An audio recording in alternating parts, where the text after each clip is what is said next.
Meus queridos irmãos e irmãs, celebramos hoje o grande Santo Agostinho. Uma das conversões mais fantásticas e um dos maiores santos da história da Igreja. Santo Agostinho, que era um talentoso orador e um destemido filósofo, buscava a verdade. E não teve medo de, no seu longo itinerário de busca da verdade de 32 anos, mudar de opinião várias vezes.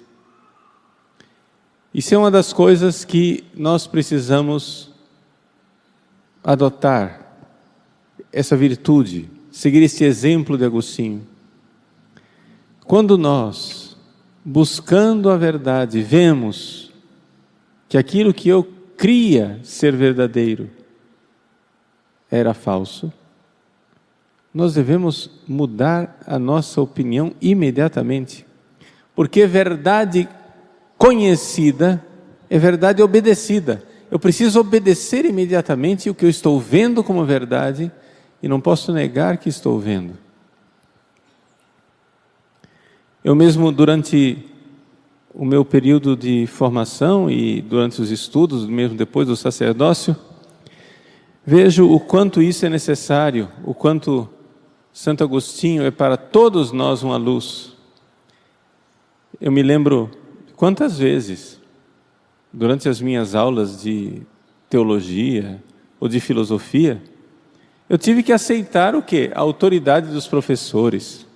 Ou seja, os professores diziam: isso daqui está ultrapassado, não é mais assim, as coisas mudaram.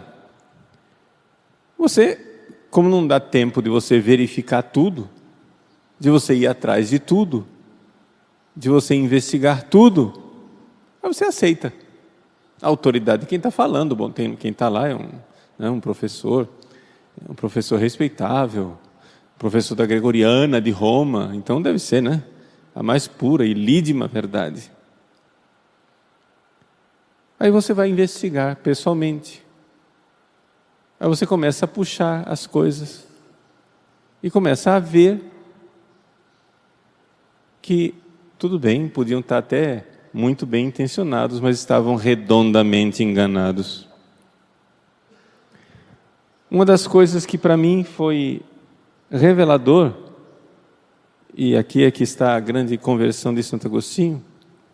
Santo Agostinho lutou durante um bom tempo por causa dos seus pecados de castidade. Ele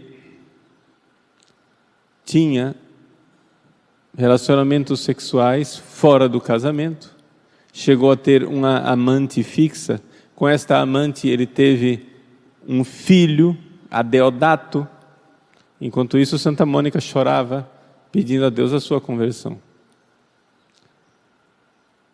E Santo Agostinho mesmo confessa que ele estava disposto a se converter e mudar 99,9% das suas atitudes. Mas tinha aquele fiozinho que o prendia e que o impedia de se converter. É como a ideia de um passarinho que foi preso por 100 fios. E o passarinho já cortou 99 fios. E ele diz assim: poxa vida, eu vou desistir da minha conversão, porque afinal das contas eu já trabalhei tanto, eu já cortei 99 fios, mas eu ainda não voo. Não consigo voar. Mas você só vai conseguir voar quando você cortar o 100º e o último fio.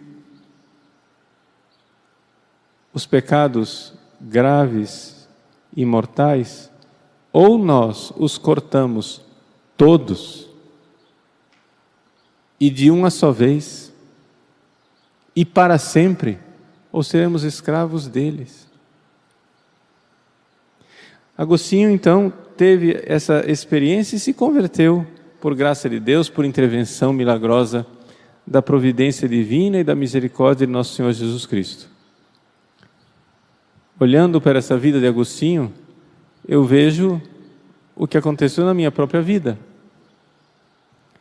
E partilho isso com vocês, para que alguém que precisa se animar aí para se converter, finalmente se converta.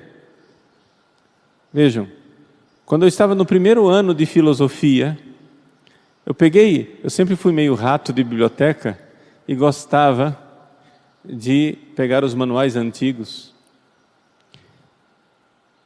E eu peguei um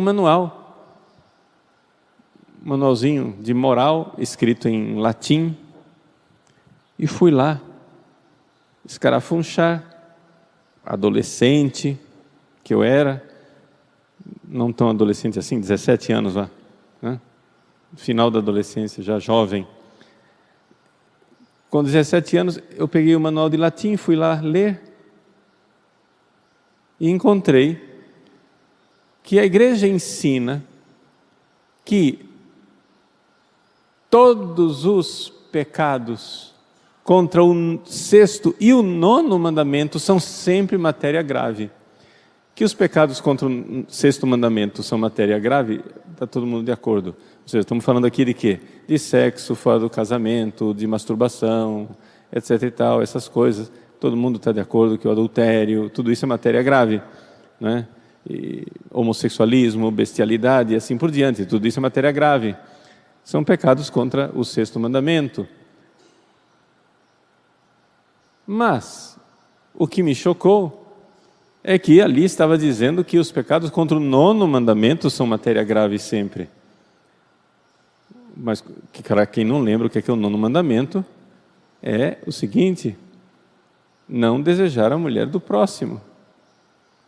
Quer dizer que se eu olho para uma mulher e tenho alguma espécie de pensamento sexual, não só de olhar a mulher assim ao longe e ver, nossa, que bonita, até aí não tem pecado nenhum, mas quando eu desço especificamente para os detalhes e as características sexuais, eu estou pecando gravemente. Descobri isso no manual e fui procurar um padre formador, que era meu formador no seminário, um homem de respeito, já com mais idade, experiente, que eu admirava muitíssimo. E disse: padre, está escrito isso aqui. Então quer dizer que se eu tiver um pensamento sexual consentido, eu estou em pecado grave e tenho que parar de comungar? E ele me respondeu: para a minha miséria e desgraça. Não. Isto era antigamente, porque nós ainda não tínhamos os conhecimentos psicológicos que a psicologia descobriu recentemente.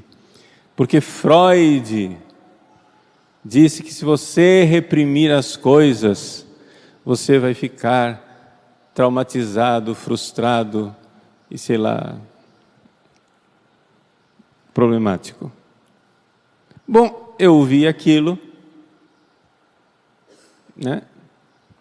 Ele deve saber o que está falando, né?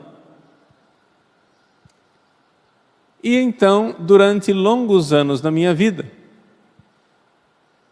me propus a viver o celibato, mas dessa forma infernal. Digo infernal porque o inferno é uma coisa horrorosa. Você querer ser puro e casto, pero no mucho, entendeu? Ou seja, você quer ser puro e casto, mas quer continuar.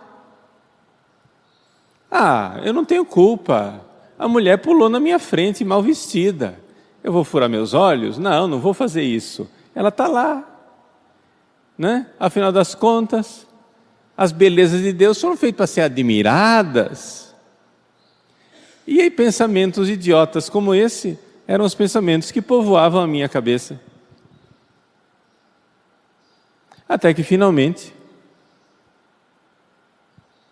eu tive a oportunidade de conhecer a verdade. E que aquilo não é ultrapassado. E que na verdade eu estava acreditando mais em Freud do que em Jesus Cristo. Porque Jesus Cristo disse: quem olhar para uma mulher desejando-a no seu coração, já cometeu adultério com ela. Quando finalmente eu me decidi de levar a sério e de me comportar como qualquer homem casado tem que se comportar. Como é que um homem casado tem que se comportar? Mulheres, me ajudem. Como é que eles têm que se comportar? Se você está passeando com o seu marido e o seu marido fixa o olhar dele numa mulher mal vestida, o que é que ele vai ganhar? Uma cotovelada, sim ou não? Pelo menos. E depois em casa a gente acerta. Por quê? Porque qualquer mulher se sente traída com a situação dessa, e aliás, qualquer marido se sente traído com a situação dessa, se a sua mulher começar a olhar corpo de outros homens na rua, mesmo que eles estejam vestidos. Ora, se as pessoas casadas reagem diante disso como uma traição, é porque tem alguma coisa de malicioso ali. É porque ao fazer isso, você está colocando em movimento o principal órgão sexual que você tem, que é o cérebro. Então não adianta você querer viver a castidade 99%. Chegar e dizer assim, não, mas eu já estou me esforçando para ser casto, 99,99999%, não é possível. Gente, o que acontece é o seguinte: ou você opta pela pureza, ou não vai dar certo. Então nós precisamos tomar a decisão e a determinação de Santo Agostinho. O que acontece é isso. Digo no meu testemunho pessoal, ninguém se escandalize com isso. Eu estou dizendo que eu fui vítima desta ignorância durante anos. E eu vivia o celibato e a castidade. Mas era um inferno. Por quê? Porque você quer evitar atos que você considera graves, mas você está o tempo todo expondo o seu cérebro a alterações. Expondo o seu cérebro a iniciar um processo. Não é nem um processo, vejam, o problema não está nos órgãos genitais, o problema está no cérebro. Quando o seu cérebro fica alterado, ele entra em estado de caça e você fica desorientado e procurando coisas. Pode ser que você não veja pornografia, pode ser que você não se masturbe, mas a sua vida vira um inferno. Porque para manter essa pureza e essa castidade, você tem que derrubar gigantes. Nosso Senhor não obriga a gente a lutar contra gigantes. Basta que nós peguemos o pecado quando ele acabou de nascer, aquele demôniozinho que acabou de ser parido, e peguemos a cabeça dele e esmaguemos. Porque se nós permitirmos que o pequeno demônio sobreviva, 30 segundos depois, ele já não é mais um pequeno demônio, ele é um gigante de 6 metros de altura que já não conseguimos mais debelar. Então que essa memória de Santo Agostinho nos ajude bem concretamente. Eu poderia aqui falar da vida de Santo Agostinho, de detalhes poéticos e coisas muito bonitas a respeito de Santo Agostinho. Mas eu gostaria, de deixar para vocês essa lição que eu mesmo aprendi e foi uma lição bastante amarga.